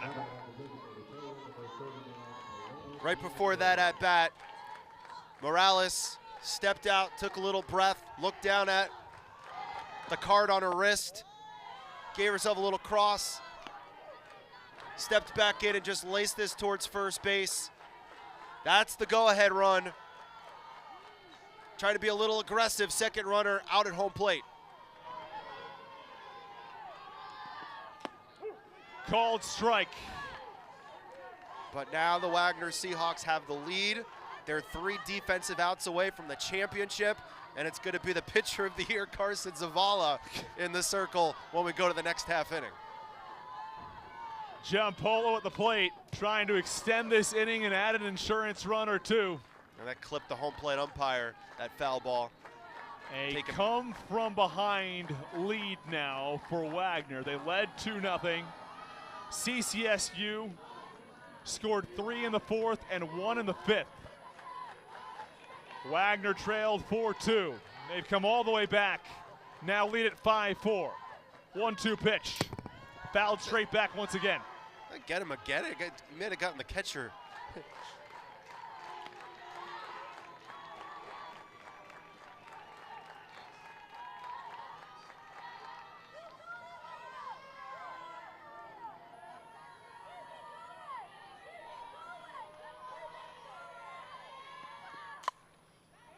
Fly ball, shallow right. Warren is there. And that ends the bottom of the 6th, but the Seahawks have jumped in front 5-4 and will have a chance to win the title when we come back.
Nine, 1-2 for CCSU to keep their season alive and force a second championship game here. But for Wagner, it's the pitcher of the year, Zavala, who will try to put this in the books, win an NEC title, and punch their ticket to the NCAA regionals. First pitch misses for ball one on Christina Bozek, who's 1 for 2, single back in the third.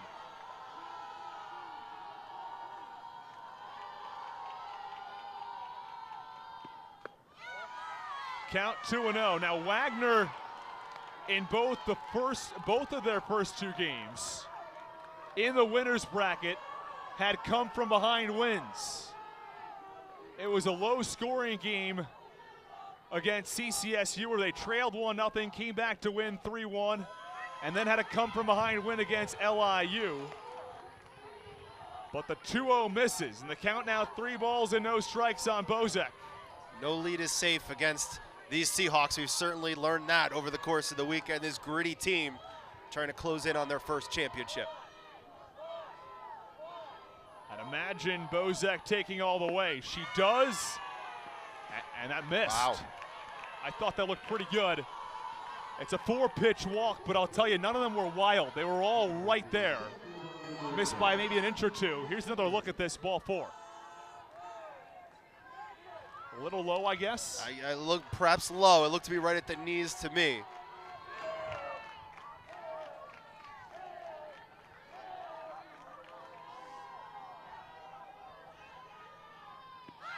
Shows bunt, and well, Buchanan had to control herself for a moment. She was going to throw down to first with a large secondary lead from Bozek after the Saulniers showed bunt, but Morales had charged in from first. Yeah, there was no one on the first base bag.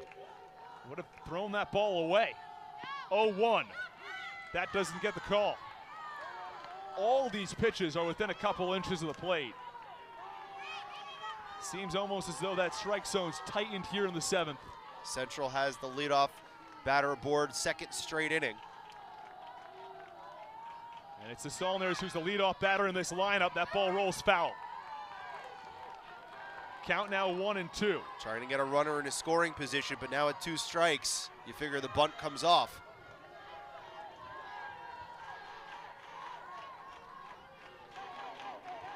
And the Saulniers, who homered her last time up, which extended this lead from 3-2 to 4-2 for CCSU at the time.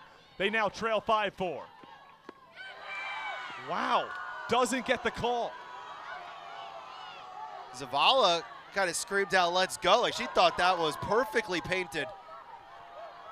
Wow.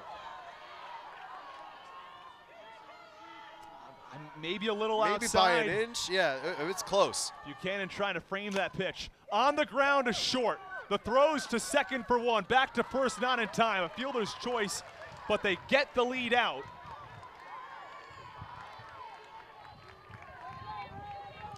And that's the key. They do get the lead runner, so tying run still not in scoring position for Central. They tried to lay down a bunt and get the runner in a scoring position, but weren't successful in that. Only 2 outs left to work with for the Blue Devils. It is the middle of the order to come. Reagan Vunak. First pitch is low. Following Vunak, it'll be Sino. And then, if necessary, Grace Lawton, who leads the conference in home runs, and Stella Gasper, who had 2 home runs yesterday. That one comes inside on Vunak. If you're Zavala, I think you want to attack Vunak if you can avoid facing Lawton and Gasper. Absolutely.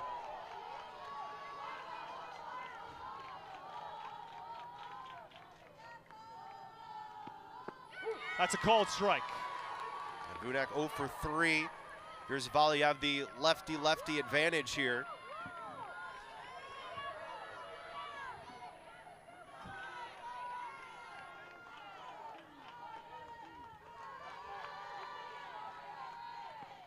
Swing and a miss.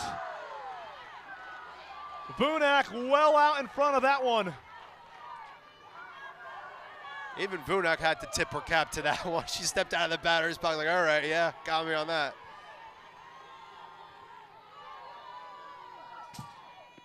Two. Chopper to first. This is going to be a close play, and Morales gets there in time. CCSU is down to their final out.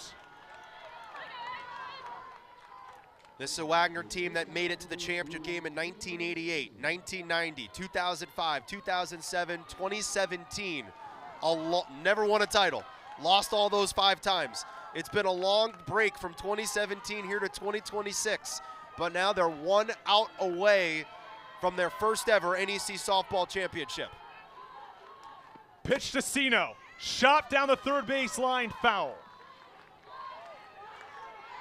And how improbable, a team that was 8-30 2 years ago. Young team, a lot of injuries, had to go through the growing pains. Now here they are, chance to knock out LIU and CCSU. All come from behind variety. 0-1 on the ground to third. This could do it. Throw to first. It's in time. For the first time in program history, the Wagner Seahawks are NEC softball champs.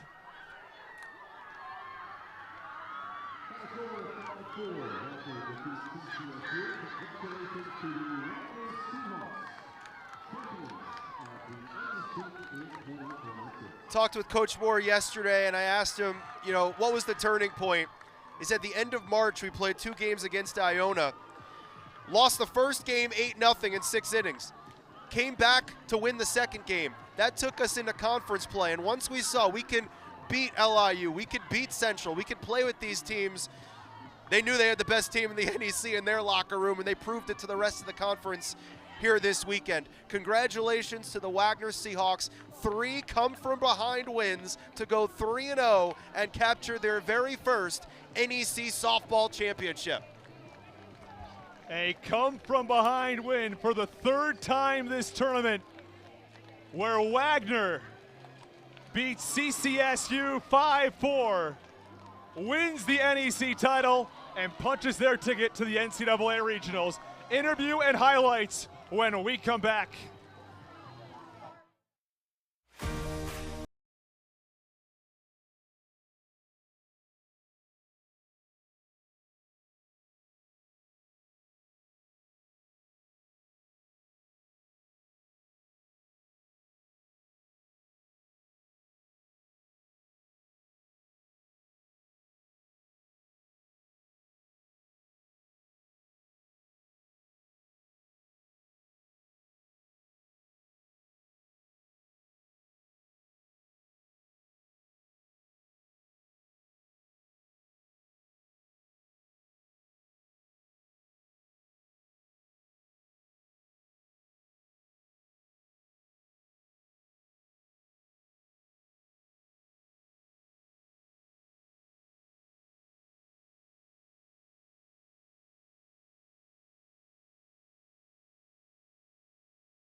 Wagner trailed 4-2, but for the 3rd consecutive game, come back and win, and this time it's for the NEC Championship.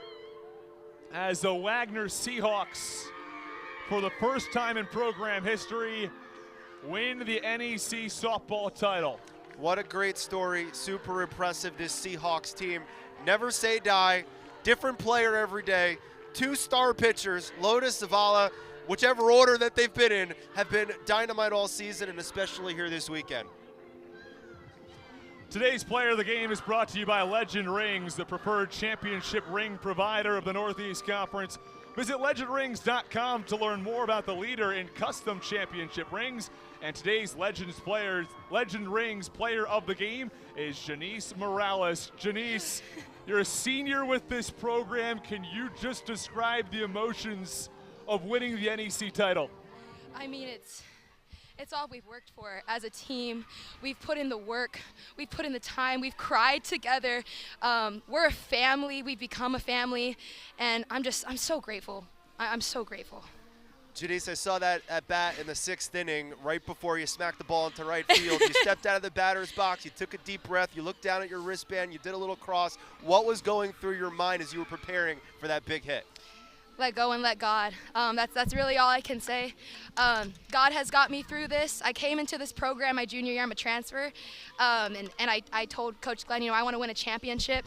And the fact that I'm able to do that here with my team, my amazing team that I love so much, is everything I could ask for. Now you're going to have to make some room in those hands for a trophy in a second.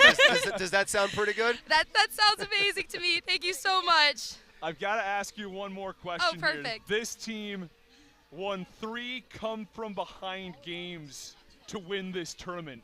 What about this team makes you so potent playing from behind? Oh, you know what? It's the fact that we're a family, and we trust each other, and we have faith in each other. And when I look into that dugout, I know every single one of those girls support me, and that's what makes us so great. Let's get those bats out of your hand, the gloves off your head, and go celebrate with the team. Congratulations. Let's go. Thank you so much. Congratulations. Thank you. Thank you. Let's go. What a win for Wagner. The 2026 NEC softball champs.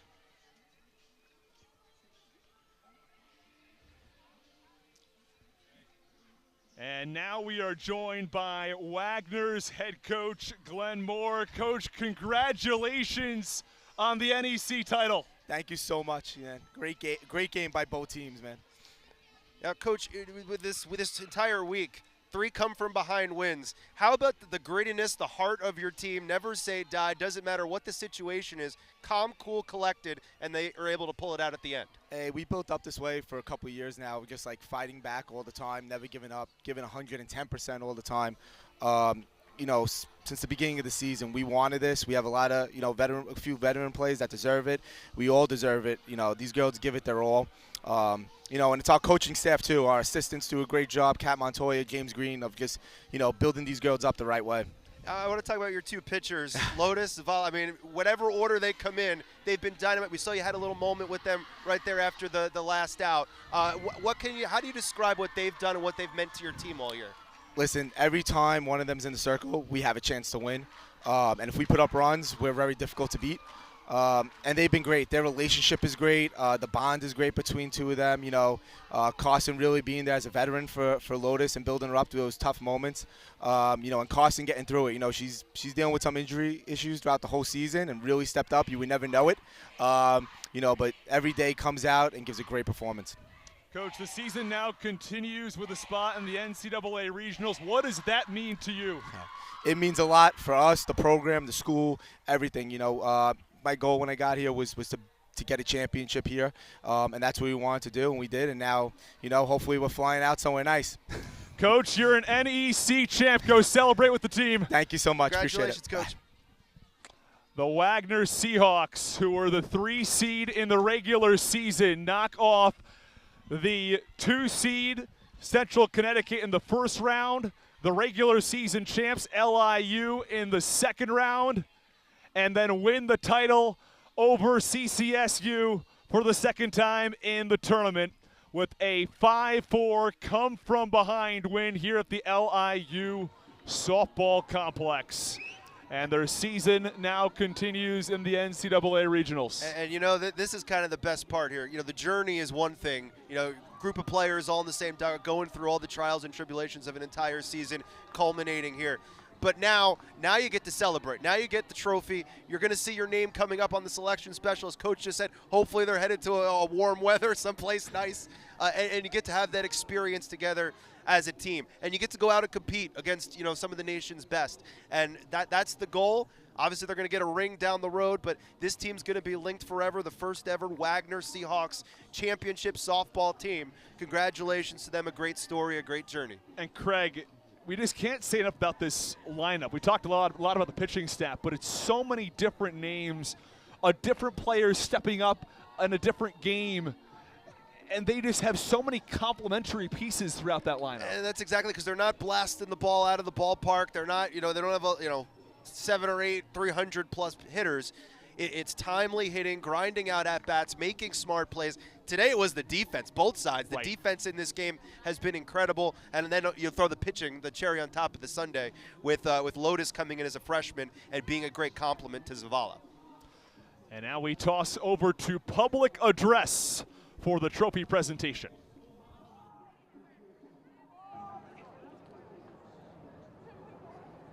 Ladies and gentlemen, at this time, please direct your attention to the field for today's awards ceremony.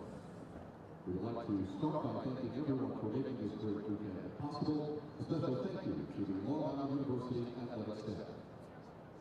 Presenting today's awards is NEC Associate Commissioner Caitlin Hughes. First, the announcement of the all-tournament team. From Lemoyne, a second baseman, Avery Lynn. And from LIU, left fielder Devin Medina. And center fielder Lily Hinkle. From the tournament runner-up CCSU, third baseman Stella Gaskin.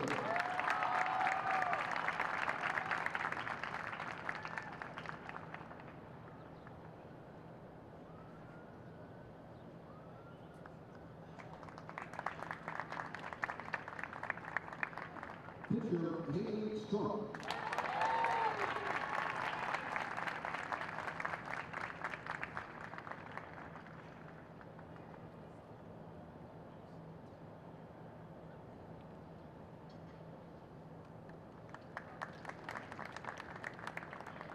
And first baseman Grace Long.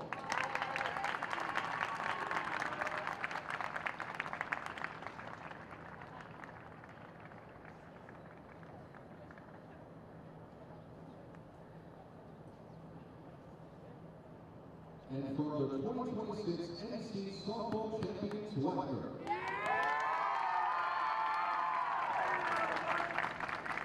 Pitcher Samantha Lewis.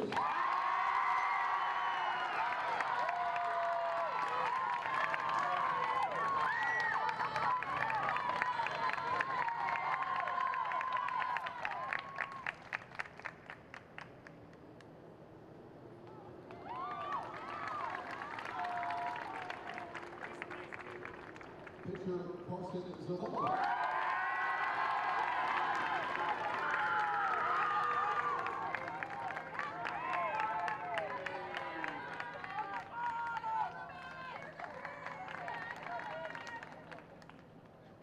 And second baseman Leilani Campbell.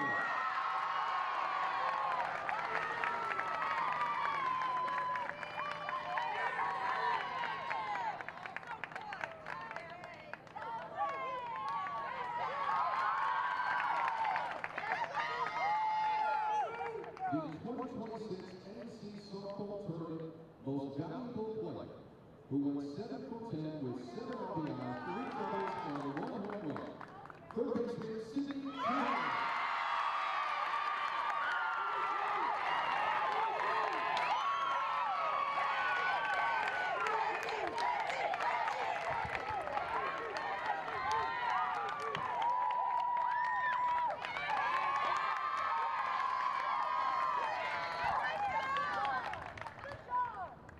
And now we recognize the 2026 NEC Softball Tournament runner-up, the Blue Devils of Central Connecticut State University. Will coach Brian Einstein and their team please come forward and accept the award.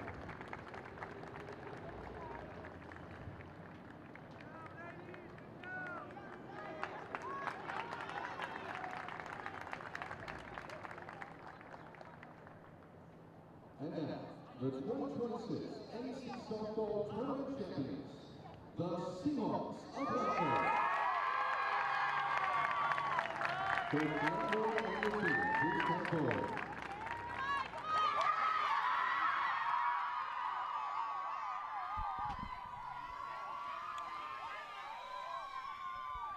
The player of the tournament, Sydney Trujillo for the Wagner Seahawks, who are 2026 NEC softball champs. What a tournament she had.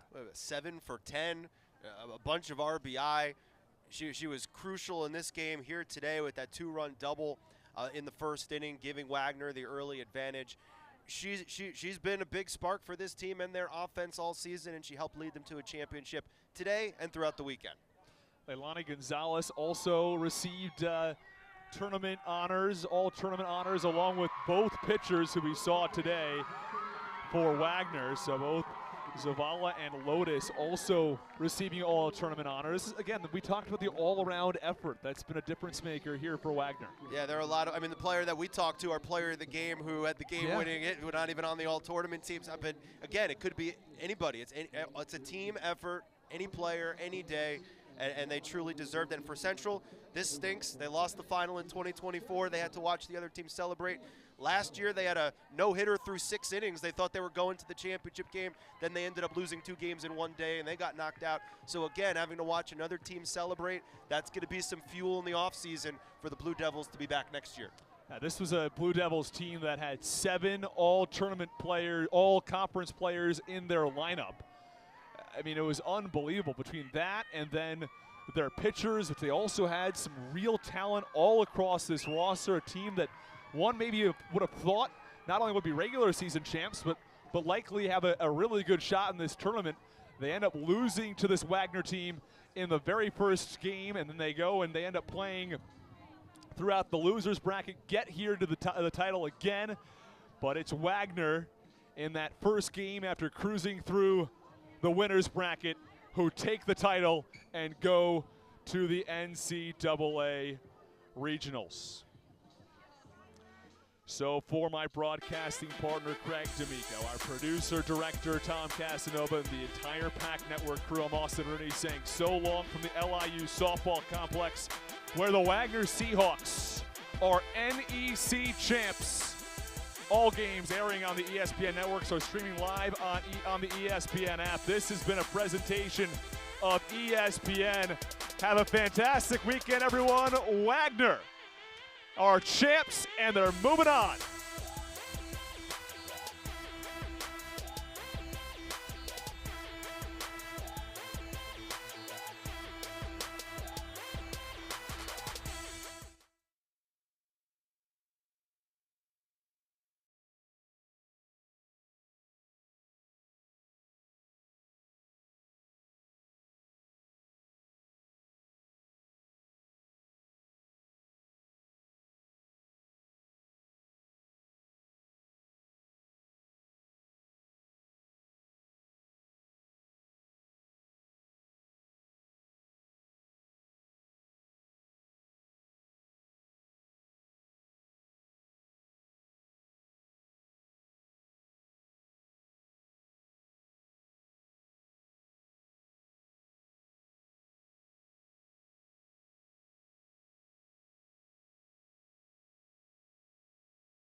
Morales scores.